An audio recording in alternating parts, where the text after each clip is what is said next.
오늘 우리에게 주시는 하나님의 말씀 누가복음 15장 24절부터 32절까지의 말씀입니다. 누가복음 15장 24절부터 32절까지의 말씀, 제가 보는 성경으로 신약 122쪽에 있습니다.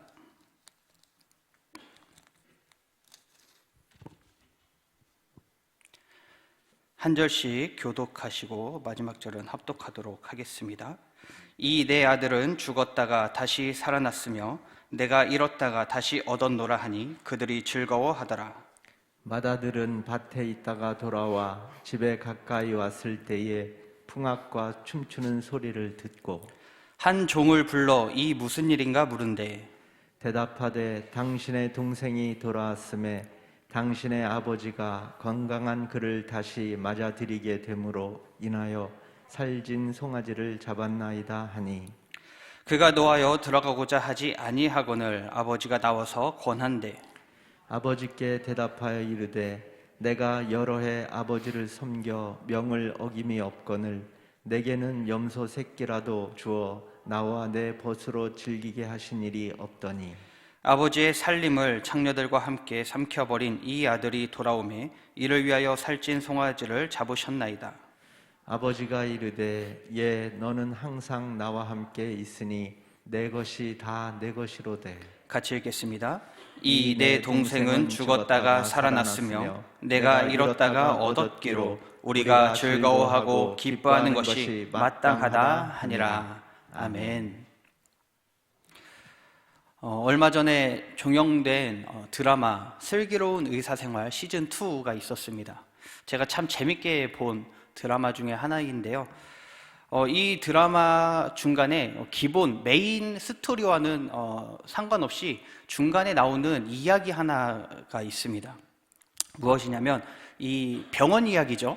이 병원의 이사장인 주종수라고 하는 사람이 있습니다. 김갑수라는 배우분이 연기하셨는데요. 이 이사장이 친구와 이야기를 하면서 이 이야기가 나오는데요.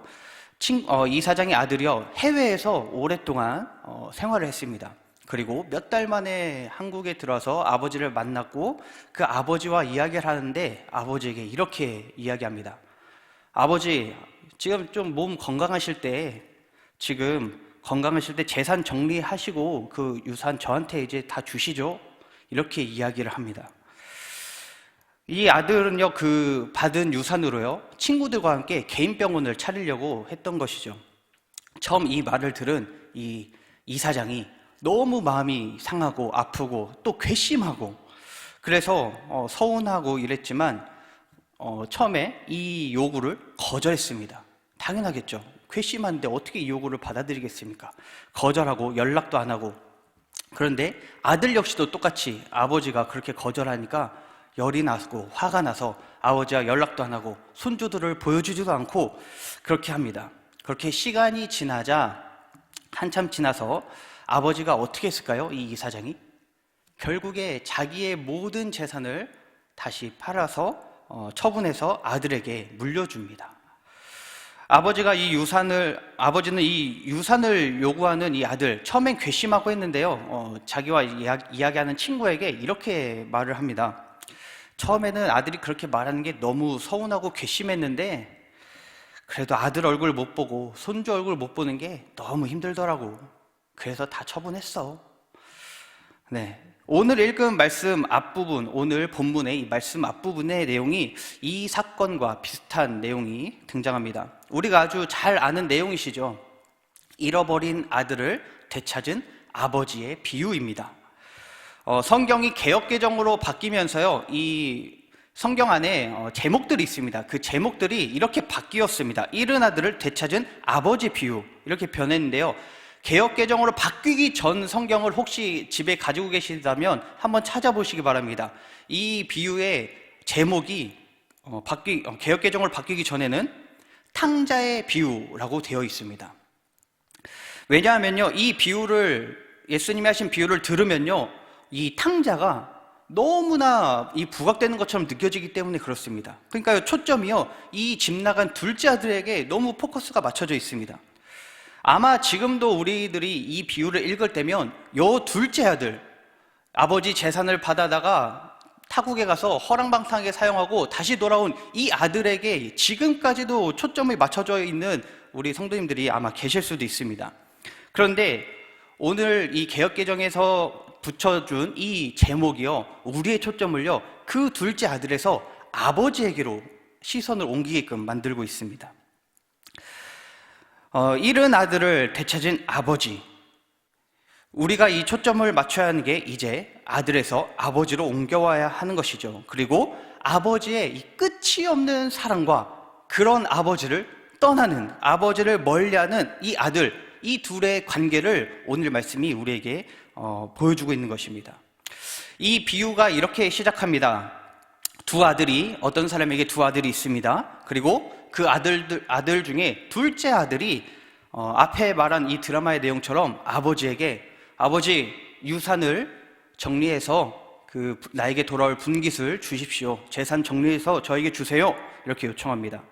참으로 충격적인 내용입니다. 우리는 그저 글을 이렇게 성경을 읽다 보면 그냥 지나칠 수 있지만 사실 엄청나게 충격적인 일 아닙니까? 우리가 알다시피요, 부모의 유산을 정리하는 때는 언제인가요? 일반적으로 부모가 다 죽었을 때입니다. 부모의 사후에 재산 정리를 합니다.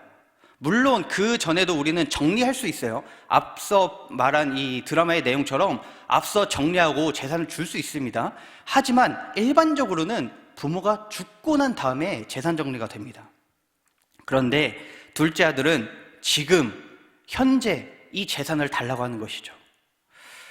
이 요청이 얼마나 무례하고요, 얼마나 지극히 무엄하고 참 나쁜 말이었는지 우리는 깨달아야 합니다.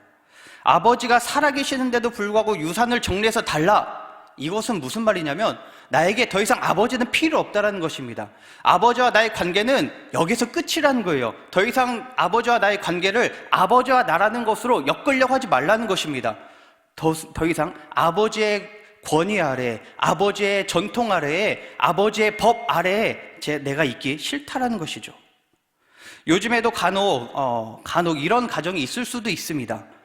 아버지의 어떤 권위가 강한 그런 가정들이 있을 수 있죠. 이런 가정들의 자녀들이 많이 튕겨져 나가는 경우가 많이 있습니다. 마치 아버지가 이렇게 이야기하는 거죠. 여긴 내 집이야. 내가 있는 이곳에 있는 동안 너는 내 말을 따라야 돼. 이 가정에 있는 법도를 너는 지켜야 돼. 마치 이렇게 말하는 것 같습니다. 여하튼 둘째 아들은 아버지와의 관계를 그저 유산을 물려받기 위한 관계 정도로만 생각을 했다는 것이죠. 요즘 같은 시대도요, 이렇게 말하면 아주 괘씸하다 이렇게 이야기합니다. 어떻게 저렇게 불효막심한 사람이 다 있는가 이렇게 이야기합니다. 그런데 이 예수님 시대는 얼마나 더, 지금보다 더 가부장적인 사회였겠습니까? 그러니까요, 이 이야기를, 비유를 듣는 이 이스라엘 백성들은요, 너무 충격적인 겁니다. 아니, 아들이 감히 아버지가 살아있는데도 재산을 요청해? 이런 불효막심한 이 비유를 들으면서 아마 엄청난 충격을 받고 있었을 것입니다. 이렇게 가부장적인 제도 안에서 아들이 그런 요청을 했다면 아버지의 반응은 또 어떠해야 했을까요? 네, 이놈! 네가 감히 나에게 이런 요청을 해? 그러면서 흠씬 두들겨 패고 그리고 집에서 쫓아내도 그 누구도 할 말이 없는 상황이었을 겁니다. 아니, 그렇게 하는 게 아버지에게 있어서는 올바른 행동이었습니다. 왜요? 자식이 나의 명예를 훼손시켰기 때문에. 그런데 둘째 아들의 이런 충격적인 요청에 아버지의 대답은요, 더욱더 충격적입니다. 우리 누가복음 15장 12절을 한번 읽어보도록 하겠습니다. 누가복음 15장 12절 우리 다 함께 읽어보겠습니다. 그 둘째가 아버지에게 말하되 아버지여, 재산 중에서 내게 돌아올 분깃을 내게 주소서 하는지라. 아버지가 그 살림을 각각 나눠 주었더니. 아멘. 아버지는요, 이 아들의 요청을 듣고 아들을 혼내고 쫓아내는 것 대신에 이 요청을 오히려 받아들이고 살림을 각각 나눠서 줍니다. 여기서 우리가 중요하게 봐야 할 단어가 바로 살림이라고 하는 단어예요. 살림. 국어사전에서 살림을 검색해보면요, 살아가는 형편이나 정도 또는 집안에서 주로 사용하는 물건, 이렇게 보통 정의되어 있습니다. 그런데 이 말씀 가운데에서 이 살림으로 사용된 단어는요, 헬라어로 비오스라고 하는 단어입니다. 비오스. 이 뜻은요, 본래 생명이라는 의미가 담겨져 있어요. 분명히 재산을 뜻하는 다른 단어들이 있었을 텐데 예수님은 이 비오스라고 하는 단어를 여기에다가 집어넣었습니다. 왜 그랬을까요? 이 시대 아버지에게 있어서, 이 가정에게 있어서, 이 부모에게 있어서 재산이 무엇이 있었을까요? 우리는 뭐 현금도 있고, 뭐 지금 똑같을 겁니다. 부동산도 있고, 그 외에 여러 가지 재산들이 있겠죠. 근데 이 시대에는요, 대부분이 토지입니다. 땅이에요, 땅. 아버지가 죽으면요, 이 유산이 아들이 둘이 있으니까 둘에게 나뉘어 가는데, 첫째 아들에게 3분의 2가 가고 둘째 아들에게 3분의 1이 배정됩니다. 그러니까요, 아버지가 아직 죽지도 않았는데 둘째 아들이 요청한 것은 이 땅의 토지의 3분의 1을 달라는 것이죠. 아버지가 이 요청을 들어준다는 것은 엄청난 결단이 필요합니다. 이 시대는요, 땅과 내가 하나가 되는 겁니다. 일치가 되는 시대입니다. 그래서 단순히 이 땅은요, 하나의 재산, 이 정도로가 아니고 나의 권위이고 나의 입지, 나의 영향력, 사회, 이 지역사회 가운데 내가 서 있는 위치, 이 정도까지도 우리가 볼 수 있습니다. 내 자아라고까지도 볼 수 있는 게 바로 이 땅입니다. 그래서 땅이 많으면 그만큼 영향력이 넓어지겠죠. 그리고 땅이 적어지면 그만큼 힘을 잃습니다. 둘째 아들이 아버지에게 요구한 것은요, 그저 그런 재산이 아니라는 것입니다. 살림이라는 단어가 말하듯이, 생명이라고 의미하듯이 아버지에게 3분의 1만큼의 생명을 달라고 한 것이죠. 이 요청을 아들이 했는데 아버지가 어떻게 해요? 아버지는 그걸 받아들인다는 거예요. 3분의 1만큼의 자기의 생명을 찢어서 아들에게 준다는 것입니다. 아들이 자기의 명예를 이렇게까지 훼손시켰음에도 불구하고 아버지는 이 아들을, 둘째 아들을 사랑함으로 끝까지 이 요청을 들어줍니다. 아버지의 이런 반응, 이 비유를 듣고 있는 이스라엘 사람들은요, 너무 생소했을 겁니다. 당연히 이 아들 내쫓았어야 되는데 이스라엘 사람들은요, 이게 뭐지? 이 아들을, 지금 이렇게 말한 아들을 받아준다고? 이렇게 자기의 재산을 준다고? 아마 이렇게 충격적인 상황이 되었을 것입니다. 하지만 아버지는 이 아들을 향한 사랑이 너무나 크기 때문에 자기 자신을 희생하는 것을 선택합니다. 때로는요, 하나님과 우리의 관계가 이 아버지와 둘째 아들의 이 관계와 비슷합니다. 둘째 아들이요, 아버지의 통제를 벗어나고 그리고 자기의 분깃을 받아서 떠나고 이렇게 자기의 참 자유를 찾으러 나아가려고 하는 것처럼 우리도 하나님의 말씀으로부터 벗어나려고 하고, 그리고 우리 스스로 내 자유를 찾으려고 하는 우리의 모습이 있다라는 것이죠. 하나님 안에서, 하나님 말씀 안에서, 그리고 하나님의 통제 아래에서 하나님의 법을 지킴으로써 우리의 참 자유와 행복을 찾는 것이 아니라 전통, 편견 또는 권위, 이 모든 것들, 나의 자유를 가로막는 이 모든 것들을 벗어나고 여기에서 탈피하여서, 그리고 이 모든 것들을 허물어서 나의 자유, 나의 삶의 참 목표와 자유와 행복을 찾겠다라고 하는 이 심리가, 이 마음이, 이 죄성이 우리 안에 여전히 자리하고 있다는 것입니다. 쉽게 말해서요, 내 삶의 주인은 내가 할 테니까 하나님 그냥 지켜만 보고 계세요, 이 말이에요. 하지만 하나님은 이렇게 말하는 아들에게, 또 이렇게 생각하고 마음 품고 있는 우리에게 어떻게 하십니까?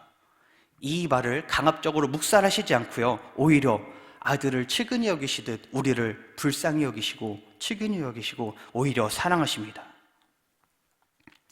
하나님의 마음의 비수를 꽂고 떠나고자 하는 우리를 버리시지 않고요, 우리에게 분노하시기보다 자신을 희생하기를 선택하십니다.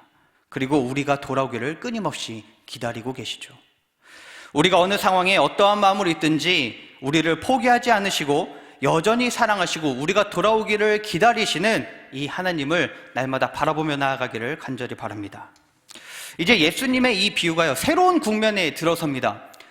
재산을 달라고 하는 이 상황에서요, 이제 새로운 국면, 이 재산을 받았습니다. 그리고 이 재산을 가지고 먼 나라로 떠난 아들이 보입니다. 그리고 그곳에 가서 자기의 자유와 자기의 꿈과 자기가 좋을 대로 이 돈을 허비하면서 생활합니다. 내 삶의 주인은 나야. 내 길은 내가 정해서 갈 수 있어. 이렇게 말하면서 세상에 돈만 있으면 뭐든지 할 수 있다. 이렇게 이야기하면서 세상 속에서 아주 재미있게 행복을 추구하며 살아갑니다. 그런데 문제가 여기서 이제 발생합니다. 이 행복이 영원할 줄 알았는데 영원하지 않다는 것입니다. 이 막다른 길에 도착합니다. 내 삶의 주인은 나라고 생각하며 살았고 이 돈, 이 받았던 재산이 영원할 줄로만 알았는데 이제 이 재산이 영원하지 않고 믿었던 재물이 사라지자 굶어 죽게 되는 이 상황, 이 막다른 골목에 아들이 처했습니다. 그리고 이렇게 막다른 골목에 처한 자신의 상황을 말씀을 통해 이렇게 이야기합니다. 누가복음 15장 17절부터 19절까지입니다. 우리 이 말씀을 한 목소리로 읽어보도록 하겠습니다. 이에 스스로 돌이켜 이르되 내 아버지에게는 양식이 풍족한 품꾼이 얼마나 많은가. 나는 여기서 주려 죽는구나. 내가 일어나 아버지께 가서 이르기를 아버지, 내가 하늘과 아버지께 죄를 지었사오니 지금부터는 아버지의 아들이라 일컬음을 감당하지 못하겠나이다. 나를 품꾼의 하나로 보소서 하리라 하고. 둘째 아들은요, 계획을 세웁니다. 이렇게 자기가 거지가 되고 아무것도 가진 것이 없는 상황이 되자 계획을 세웁니다. 먼저 자기가 죄를 지어서요, 아들의 자격이 잃었다는 것을요 인정합니다.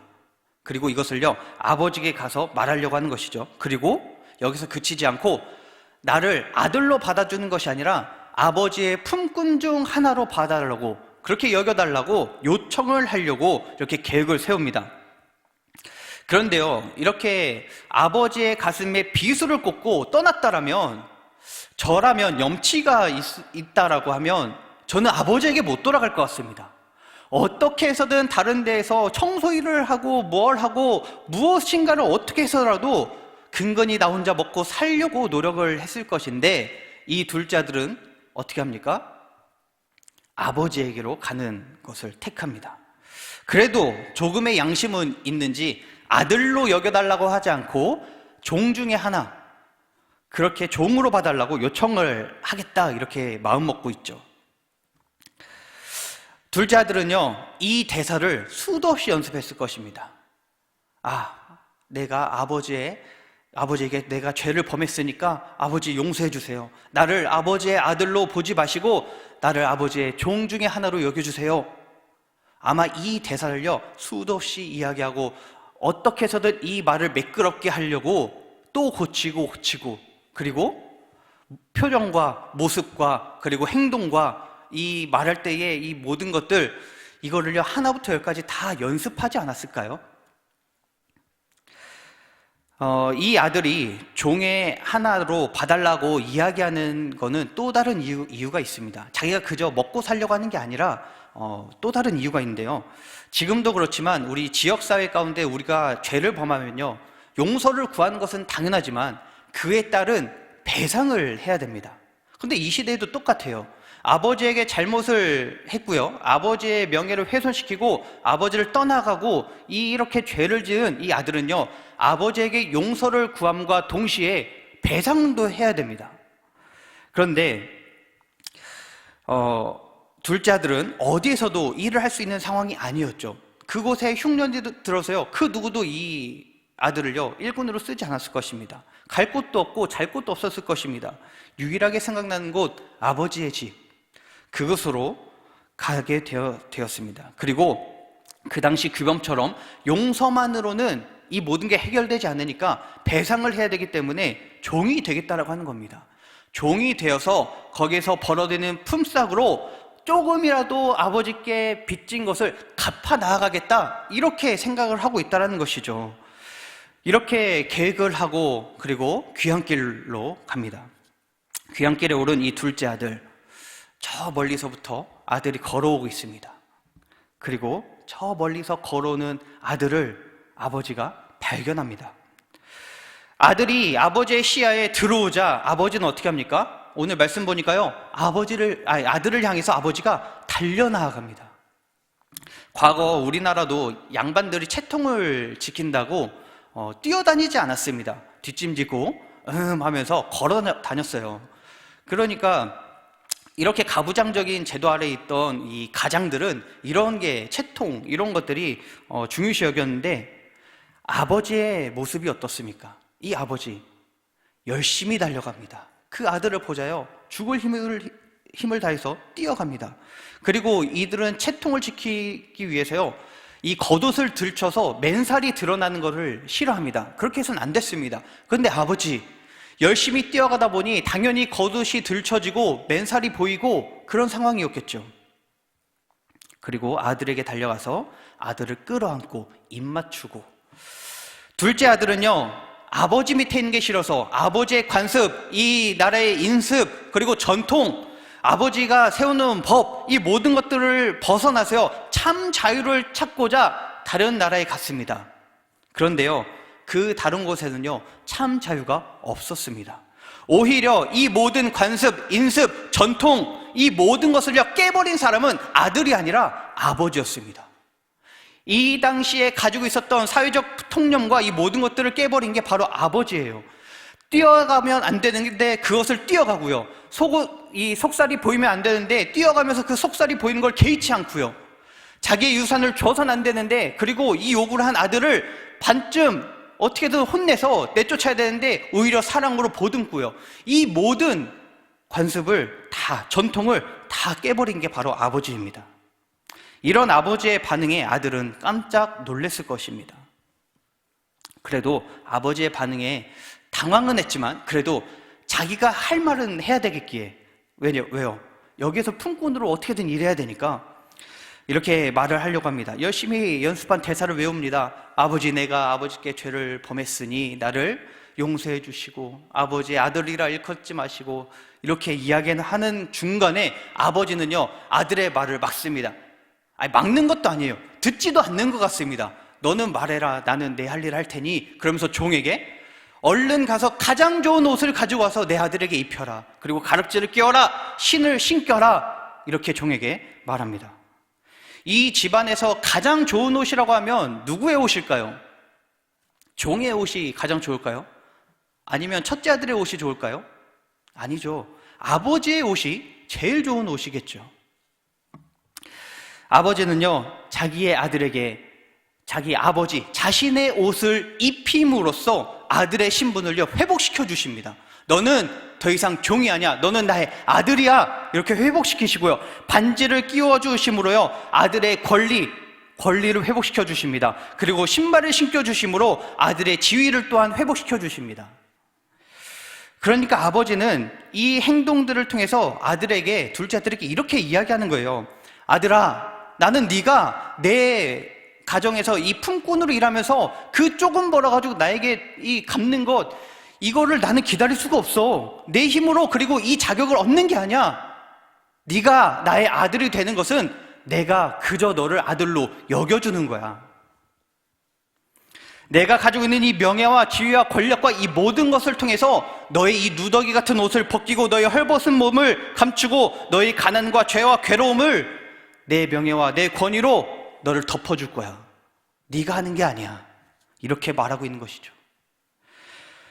죽었다 여긴 아들이 살아 돌아와서 재회한 이 기쁨을 온 동네가 떠나가도록 잔치를 벌입니다.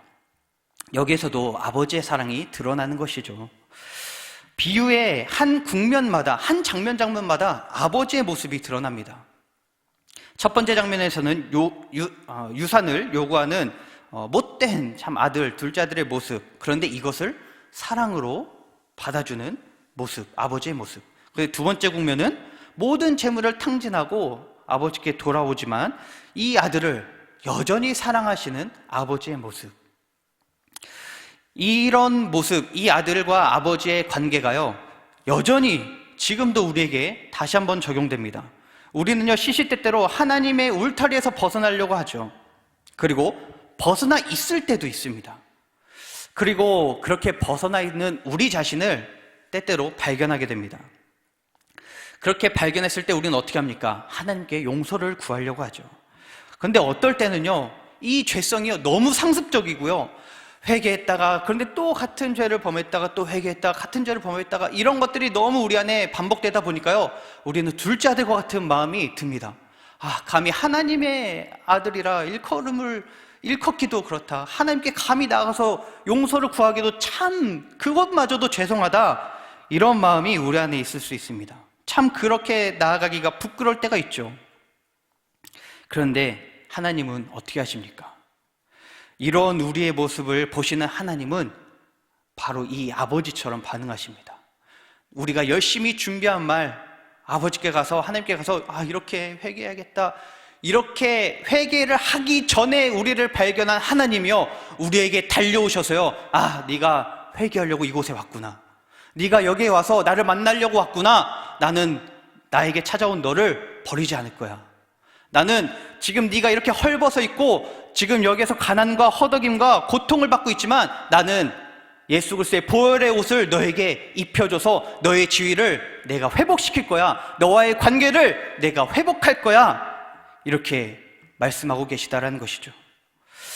우리 하나님과 우리의 이 깨어진 관계, 이 관계를 회복시켜 주시는 이 하나님을 날마다 믿으며 나아가는 우리 성도님들 되기를 바랍니다. 이제 이 예수님의 비유가요, 막바지에 이릅니다.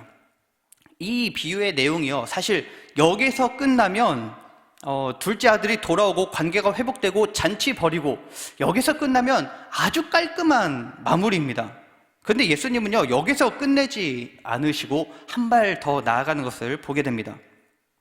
우리가 본 누가복음 15장은 총 3개의 비유로 이루어져 있습니다. 첫 번째는 잃은 양을 찾은 목자 비유고요, 두 번째는 잃어버린 드라크마를 찾은 비유, 그리고 세 번째가 오늘 우리가 보고 있는 잃은 아들을 찾은 아버지의 비유입니다. 그렇다면 예수님은 이 3가지 비유를 우리에게 말씀하시면서 어떤 것을 보여주려고 하시는 걸까요? 그것은 바로 죄와 구원에 대한 내용입니다. 비유를 통해요, 예수님은 죄와 구원을요, 잃어버림과 되찾음이라는 것을 통해서 우리에게 시각적으로 보여주고 계시는 거예요. 그래서 첫 번째 비유는요, 양을 잃어버렸다가 되찾고 잔치를 벌입니다. 둘째 비유도요, 드라크마를 잃어버렸다가 되찾고 잔치를 벌입니다. 세 번째 비유도 둘째 아들을 잃어버렸다가 되찾고 잔치를 벌입니다. 이렇게 잃어버림과 되찾음의 흐름이요, 이 3가지 비유가 통일성 있게 나아갑니다. 그런데 이 통일성을 깨지 않으려면 마지막 비유에서 이 둘째 아들 내용에서 끝내야 하거든요.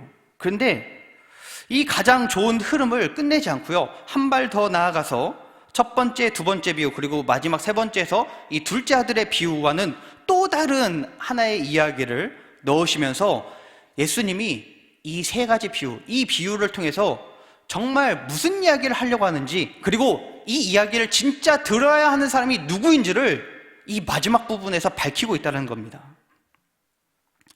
예수님은 이 비유를 누구에게 하는 것일까요? 진정한 대상이 누구일까요? 누가복음 15장 1절과 2절을 우리 읽어보도록 하겠습니다. 누가복음 15장 1절과 2절 함께 읽어보겠습니다. 모든 세리와 죄인들이 말씀을 들으러 가까이 나아오니 바리새인과 서기관들이 수군거려 이르되 이 사람이 죄인을 영접하고 음식을 같이 먹는다 하더라. 아멘. 이 1절과 2절을 가만히 보면 이 비유의 대상이 첫 번째는 세리와 죄인들이고, 두 번째 대상은 바리새인과 서기관들처럼 보입니다. 그렇죠? 그런데 예수님이 실제로 이 비유를 들어야 하는 대상을요, 세리와 죄인들이 아니라 바리새인과 서기관들이라고 이야기하고 있는 것입니다. 모든 세리와 죄인들은요, 1절에 보니까 하나님의 말씀을, 예수님의 말씀을 들으러 가까이 나아옵니다. 그런데요, 바리새인과 서기관들은 어떻게 합니까? 예수님의 말씀을 들으러 가까이 나왔다라고 하는 말이 없습니다. 오히려 예수님이 이 죄인을 영접하고 이들과 음식을 함께 먹는 것을 보고 이게 마음에 들지 않아서 이것을 책잡으려고 하는 것이죠. 죄인을 영접하고 음식을 같이 먹는다, 이것은요 상대방을 수용한다는 것입니다. 받아들인다는 것이죠. 그런데 바리새인과 서기관들은요 이들을 받아들일 수가 없습니다. 자기들이 세운 종교적 이 도덕법으로는요 이 죄인들을 받아들일 수 없고요, 이들과 함께 할 수 없고요, 그리고 이들과 함께 먹고 마시는 것은 불가능한 일입니다. 죄인들을 멀리하고 그들을 정죄하면 정죄했지 그들과 관계를 회복하려고 하지 않는 게 바로 바리새인과 서기관들이었습니다. 그런데 예수님은 같은 유대인이면서도 이들을 영접하고 받아들이고 하늘나라의 시민으로 여기고 있다는 것입니다. 앞선 이 두 개의 비유, 그리고 둘째 아들의 비유, 이것을 통해서요 마치 잃어버린 양, 이 양을 찾는 것으로 죄인들을 받아들이고 잃어버린 돈을 찾는 것으로 세리를 받아들이는 것 같은 느낌을 받습니다. 그리고 이 아들의 신분을 회복시켜 주심으로요 이들이, 죄인과 세리들이 하나님의 자녀다라고 하는 것을 우리에게 이 각인시켜주는 느낌을 받게 됩니다. 더 나아가서 예수님은 바리새인과 서기관들에게 이 비유를 통해서 이렇게 말씀하시는 겁니다. 자, 세리와 죄인들은 이렇게 나를 영접하고 나에게 와서 말씀을 들으려고 나에게 가까이 오고 있다. 그런데 너희는 어떠하냐? 세리와 죄인들은 다시 찾은 바 된 하나님의 자녀이고 나의 형제인데 너희들은 어떠하냐? 너희들의 규범과 관습과 인습, 전통, 이 모든 것들을 버리고 세리와 죄인들을 용납할 수 있느냐? 그리고 하나님을 기만하지 않고 살아갈 수 있느냐? 이렇게 이야기하고 있는 것이죠.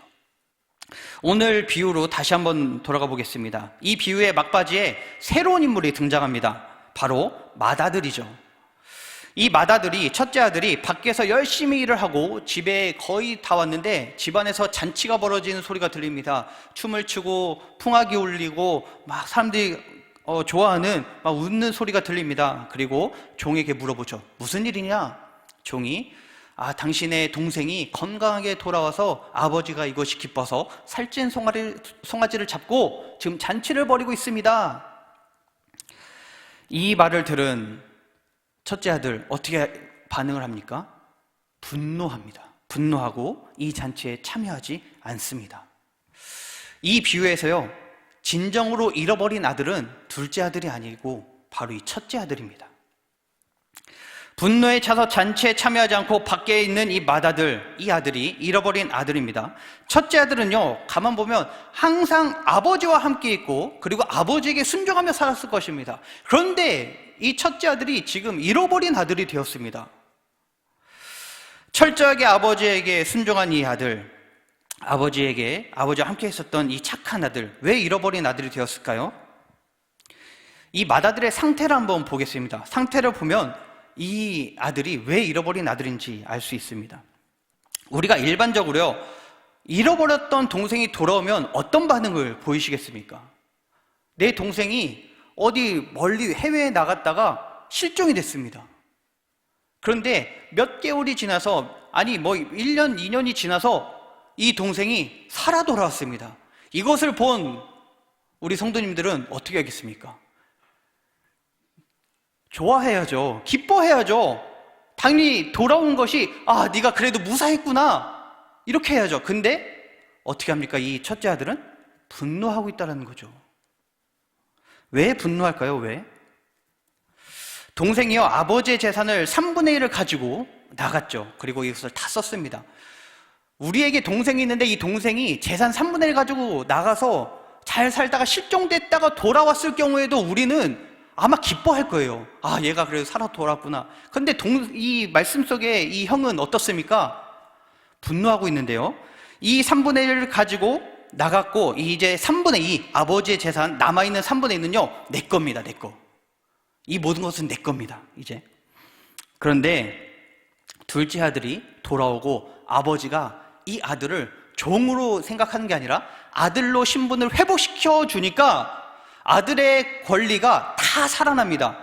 남아있던 이 3분의 2, 이 재산을요, 다시 3등분해서요, 둘째 아들이 다시 3분의 1을 가져갈 권리가 생겨버립니다. 그러면 자기가 받을 유산이요, 그만큼 줄어드는 거죠. 그러니까 형의 입장에서는요, 동생이 돌아온 게 기쁜 게 아니라 자기의 재산을 이 동생과 또 나눠야 되는 게 너무 싫은 겁니다. 너무 화가 나는 겁니다. 뭐 화가 날 법도 하겠죠. 그런데 결국에 형은요, 아버지와 함께 있었지만 동생과 다를 바 없이 아버지의 재산이 중요했던 사람입니다. 아버지의 행복이 이 첫째 아들의 목표가 아니었다는 거죠. 아버지는요, 동생이 돌아온 걸 보고 행복해하고 이것이 너무나 즐거웠는데, 이 아버지의 행복이 자기의 목표 중에 하나였다면 같이 행복했을 것인데, 아버지의 행복은 아버지의 행복이고 내 건 내 거라는 것이죠. 그래서 아버지에게 참으로 무례하게 이야기합니다. 둘째 아들이 유산을 요구함으로 아버지를 죽은 것으로 간주한 것만큼 거의 동일하게 아버지를 아버지로 대하지 않는 첫째 아들의 모습이 보이는데요, 그 대목을 누가복음 15장 29절에서 볼 수 있습니다. 누가복음 15장 29절 우리 함께 읽어보도록 하겠습니다. 아버지께 대답하여 이르되 내가 여러 해 아버지를 섬겨 명을 어김이 없거늘 내게는 염소 새끼라도 주어 나와 내 벗으로 즐기게 하신 일이 없더니. 아멘. 이 구절 속에요, 두 번의 아버지라고 하는 단어가 나옵니다. 그리고 30절 처음에도 아버지라고 하는 말이 있죠. 그런데 이 단어, 이 세 개의 단어가요, 첫 번째 아버지라고 하는 단어와 그 뒤에 있는 두 개의 아버지 단어가요, 다른 단어로 사용됩니다. 먼저 아버지께 대답하여 이르되에서 사용된 아버지라고 하는 이 단어는 헬라어로 파테르라고 합니다. 파테르. 그러니까 아버지예요, 아버지. 그리고 존경받을 만한 사람, 이런 의미가 있습니다. 그런데요, 이 29절에 두 번째 나오는 아버지와 30절 처음에 나오는 이 아버지라고 하는 이 단어에 쓰인 헬라어는요, 처음에 소이, 그리고 30절에서는 수라고 하는 단어가 쓰입니다. 이게 뭐냐면 인칭 대명사입니다. 인칭 대명사. 2인칭 대명사예요. 2인칭 대명사가 뭐죠? 너. 1인칭은 나. 그러니까요, 우리가 번역을 아버지라고 했지만 지금 이 첫째 아들은요, 아버지를 아버지라고 생각하고 있지 않습니다. 아버지를 아버지로 대하고 있잖아요. 아버지가 아닙니다. 너예요, 너. 내가 아버지 곁에 있었고 아버지 명을 어김이 없었거늘이 아니라 내가 여러 해 동안 너를 섬겼고 네 밑에 있었는데 지금 너는 나에게 지금 어떤 일을 행하고 있는 거야? 라는 말이죠. 당신이 지금 나에게 행하고 있는 이것이 맞는 일입니까? 이렇게 말하고 있는 거예요. 너무나 무례하지 않습니까? 이 아들이요, 맏아들이 이렇게 분노한 이유가요, 하나가 더 있는데, 그것은 아버지가 자기의 뜻대로 움직이지 않았기 때문에 그렇습니다. 자, 아버지에게 남아있던 3분의 2의 재산은요, 이제 명실공히 내 것입니다. 내 거예요. 아버지가 죽으면 다 내 거예요.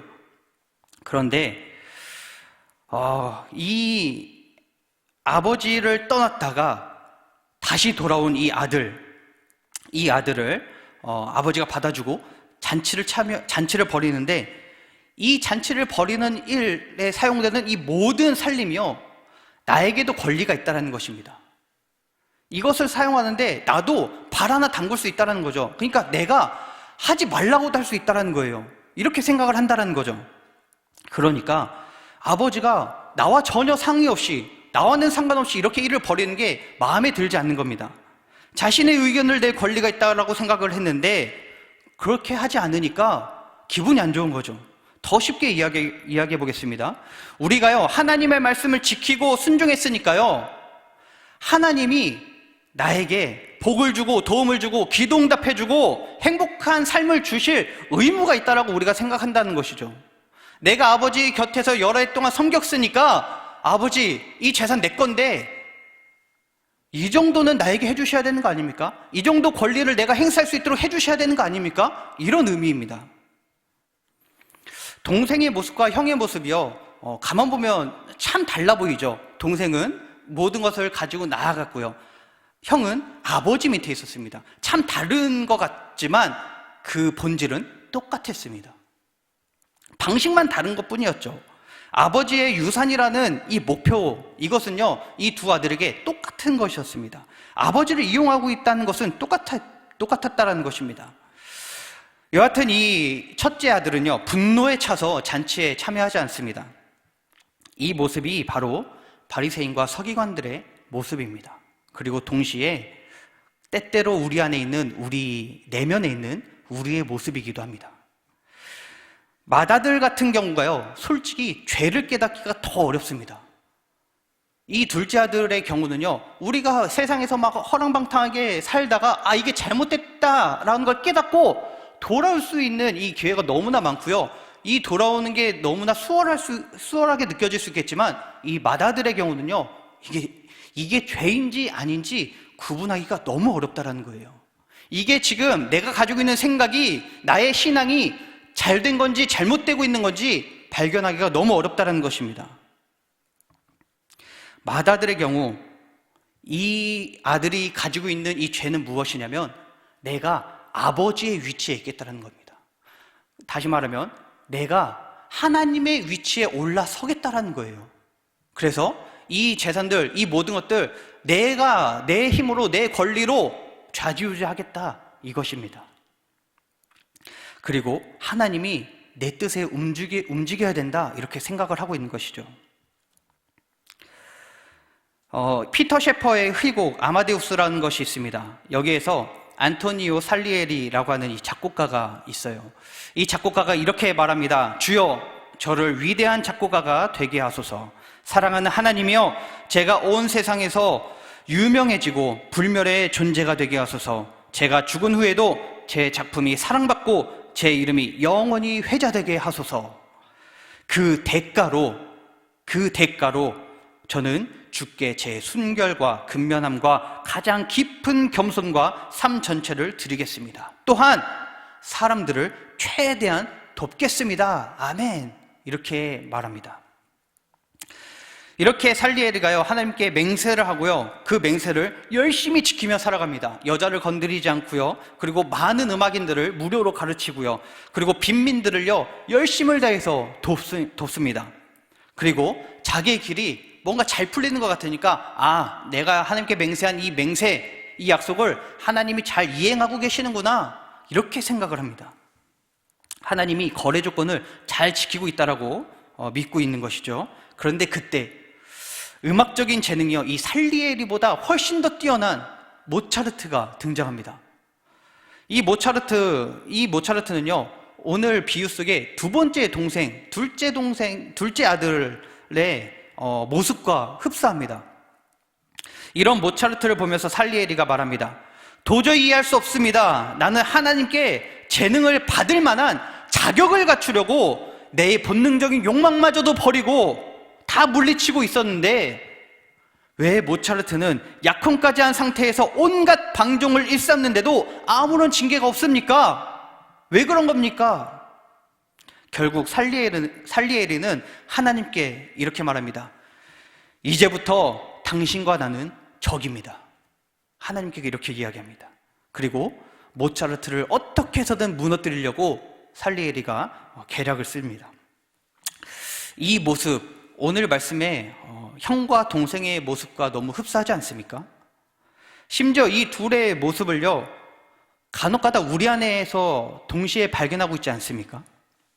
알게 모르게 우리는요, 하나님을 온전히 섬기고 하나님의 기쁨이 내 기쁨이라고 생각하는 것이 아니라, 내가 이 정도로 하나님께 헌신했으니, 내가 이 정도로 봉사했으니, 내가 이 정도로 교회에서 봉사하고 열심히 했으니, 내가 이 정도로 하나님께 기도하고 예배에 참여하고 했으니 하나님, 이렇게 한 나에게 이 정도는 해주셔야 되지 않겠습니까? 어떤 이러한 거래를 우리는 때때로 간혹가다 우리가 알지 못하는 상황 가운데서 하고 있지는 않은가요? 이런 모습이 바로 내가 하나님의 자리에 올라서려고 하는 모습입니다. 첫째 아들의 모습이 이런 모습이었고, 바리새인과 서기관의 모습이 이런 모습이었습니다. 그리고 말씀을 통해서 우리 안을 자세히 들여다보고 조용히 관찰해 나아가면 우리 안에도 이런 모습이 발견되는 것을 볼 수 있습니다. 여전히 우리는 아버지가 열고 있는 이 잔치에 참여하지 못하고 분노하고 있는 우리 자신을 발견하게 될 것입니다. 그래도요, 이야기가 여기서 끝나지 않는 게 참 은혜입니다. 여기에서 첫째 아들이 잔치에 참여하지 않고 있는 이 상황에서 그냥 끝났다면 참으로 많은 아픔과 고통에서 이 이야기가 끝났을 것인데, 여기에서도 이 세 번째 국면에서도 아버지가 등장합니다. 아들이 무례한 말을 하기 전에 아버지는 분노에 처한 아들에게 가서요, 잔치에 참여하라고 권합니다. 그리고 그 권한 아버지에게 그 다음에 아들이 무례한 말을 하는 것이죠. 아버지는 이 불효막심한 말을 듣고 나서도요, 여기서 그치는 것이 아니라 끝까지 이 첫째 아들을요, 설득합니다. 그래도 네가 이것을 기뻐해야 되지 않겠니? 그래도 너희 동생이 죽었다가 살아났는데 이것을 기뻐하는 게 마땅하지 않겠니? 이렇게 설득을 합니다. 이렇게 매 사건마다 이 세 가지의 국면마다 아버지가 등장을 합니다. 이렇게 아버지의 등장으로요, 맏아들과 아버지의 관계가 회복될 것 같은 모습이, 그런 그림이 그려집니다. 아버지가 맏아들을 용서하고 받아들이고, 그리고 설득하고, 그리고 화해하고, 이렇게 아버지가 아들을 받아들이고요, 아들은 그에 대한 대답을 이제 해야 되는데, 예수님이 여기에서 비유를 맞춰버리십니다. 이 첫째 아들이 대답을 하고 끝나야 되는데 첫째 아들의 대답이 없이 그냥 끝나버려요, 비유가. 우리 성도님들도 가끔 드라마나 또 TV 예능 프로나 여러 가지 프로그램들을 보면 저는 화가 나는 부분이 있는데, 우리 성도님들도 화가 나는 부분이 있는지 모르겠습니다. 뭐냐면 열심히 이 드라마에 집중해서 보고 있고 여기에 몰입해 있는데 갑자기 화면이 멈추더니 엔딩이 나옵니다. 이 여주인공과 남주인공이 뭔가 이 사랑의 결실을 뭔가 딱 보여주는 장면인데 갑자기 끝나버립니다. 참 여기에서 화가 납니다. 아니, 어떻게 여기에서 드라마를 지금 끝내지? 요것까지 좀 보여주고 끝내면 좀 좋지 않나? 이 생각이 막 드는데요, 오늘 이 예수님의 비유가요, 이런 것 같아요. 막 몰입해서요, 그러니까 잃어버린 아들, 이 엄청난 이야기를 막 해주면서요, 이 맏아들을 보여줍니다. 그리고 이 맏아들을 통해서 이 가정이요, 온전히 하나 되고 화목하고 화해하고 하나의 가정이 되는 모습을 보여줘야 되는데 끝내버리십니다. 갑자기 끝내버리세요. 첫째 아들이 대답을 해야 되는데, 참 이 대답을 들어야지 우리도 속 시원히 발 편히 뻗고 잠을 잘 수 있을 것 같은데, 잠이 안 옵니다. 첫째 아들이 어떻게 대답했을까? 첫째 아들이 이 동생을 보고 과연 어떤 표정과 어떤 말을 했을까? 잔치에 진짜 참여했을까? 이런 궁금증이 생깁니다. 이렇게 뒷이야기를 들어야 하는데 예수님은 이 비유를 여기서 끝내시고 이 뒷이야기에 대한 것을 우리에게 넘겨주십니다. 왜 그러실까요? 그것은 바로 이 비유, 이 이야기가요, 우리의 이야기이기 때문에 그렇습니다. 진짜로 잃어버린 사람은 맏아들이고요, 또한 우리일 수도 있기 때문에 그렇습니다. 하나님은 지금도 우리에게 다가오시고 자기를 희생하시면서까지 우리를 사랑하시고 용서하시고 용납하시고, 또 첫째 아들을 설득하신 것처럼 우리를 설득하시고 하나님의 진정한 복음과 그 기쁨의 잔치에 참여하라고 우리에게 말씀하고 있습니다. 아버지는요, 첫째 아들이든 둘째 아들이든 이 아들들이 어떤 모습이든 어떤 상태든 어떤 말을 하든 무엇을 하든지 간에 이 아버지는 끝까지 참고 인내하고 이 아들들에게 먼저 다가가고 손 내밀고 먼저 용서하시고 화해의 길을 여십니다. 그리고 인내하고 기다려 주십니다. 이처럼 하나님과 우리의 관계도 같습니다. 우리는 현재 맏아들의 모습일 수도 있습니다. 그리고 현재 우리는 둘째 아들의 모습일 수도 있습니다. 그런 우리에게 하나님은요, 날마다 먼저 찾아오시고요, 먼저 말씀하시고요, 그리고 끝이 없는 이 사랑으로요, 자신을 희생하심으로써 이 잔치에 참여하라고 말씀하십니다. 그렇게 우리에게 말씀하시고 잔치에 참여하라 하시는 이 하나님의 말씀, 이 예수님의 말씀, 이것을 들을 때 우리 가자공동체의 모든 성도님들이 우리 안에 있는 이 모든 죄성을 회개하고 하나님이 열고 계시는 이 복음잔치에 들어가서 기쁨을 누리는 우리 모든 성도님들 되기를 간절히 소망합니다. 기도하겠습니다. 하나님 감사합니다. 예수님의 비유가 그 시대에서 끝나는 것이 아니라 오늘날 이 시대에도 우리에게 적용되어서 우리의 내면을 다시 한번 들여다보게 하시고 우리 안에 잘못된 신앙의 모습이 있다면 이를 돌이킬 수 있는 기회와 은혜를 주시니 감사합니다. 하나님을 떠난 둘째 아들의 모습이 있다면 하나님과 가까이 함이 복임을 다시 한번 깨닫고 돌아오는 우리가 되게 하시고, 하나님과 가까이 있었지만 하나님을 진정한 주인으로 섬기지 않고 있던 맏아들의 모습이 우리에게 있다면 내가 나의 주인이 아니라 하나님이 참 주인인 것을 깨달음으로써 하나님의 기쁨의 잔치에 참여하는 우리 모두가 될 수 있도록 하나님 인도하여 주시옵소서. 이 모든 것들을 주께 맡기오며 사랑이신 예수님의 이름으로 감사하며 기도하옵나이다. 아멘.